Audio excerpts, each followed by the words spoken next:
Бүгін біз міне Fellowship Meditation Gardens деген жерге келдік. Әлі кірген жоқпыз. Кіріп мына жерде ойланып тұрсақ, не төлеу керек па, не істеу керек деп. Мына жерде тұрған апайлар бізді түсінді де, бірінші рет келіп тұрғанымызды айтады. Ішінде телефон сөндіріп кіру керексіңдер. Ешқандай тамақ рұқсат етілмеген, телефонмен сөйлесуге болмайды, жай дауыспен сөйлесу керек.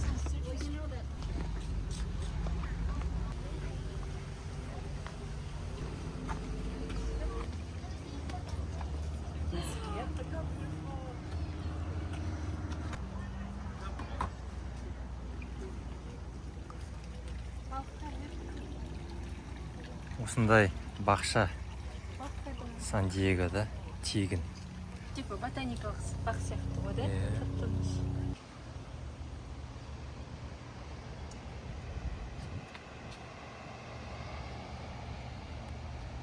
Excuse me. Анау Диана екен ғой біздің. Естек бәді. Any questions? Күшті де, теңіздің дауысы мына жағында. Мына жағы бақша, тып-тыныш іші. Ал стешал.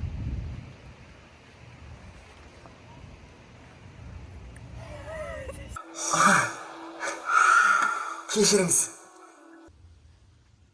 Бұның тарихы жалпы Индиядан келген, шығыстың руханияты мен батыстың руханиятын байланыстырушы, ең алғашқы йоганы батысқа таныстырушы Парамаханса Йогананда деген Индиядан келген әйел екен. Сол кісі осы Калифорния жағалауынан мұхитқа қарап тұратын тыныш жерлерді іздеген.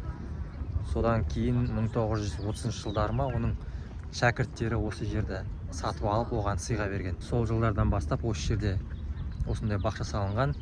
Ешқандай дінге шектеу жоқ, бәрі кіріп медитация істей берсе болады. Жалпы ішіндегі ерекшеліктерінің бірі, жолдардың бәрі ирек-ерек, әдейі солай салынған, рухани өмір жаңағыдай тіке емес, түзу емес деген сияқты. Тарқырамалар көп, ол тоқтаусыз ойларды білдіреді. Барлық жерде медитация жасайтын орындықтар жаңағыдай қойылған, оның бәрі мұхитқа қарап тұр, тынық мұхитына қарап тұр.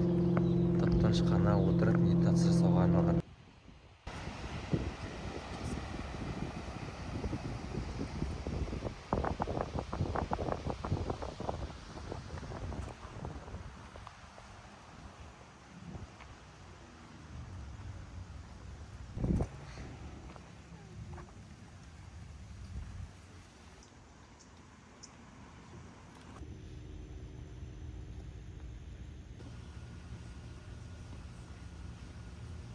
Достар, біз шықтық Self-Realization Fellowship Garden деген бақшадан.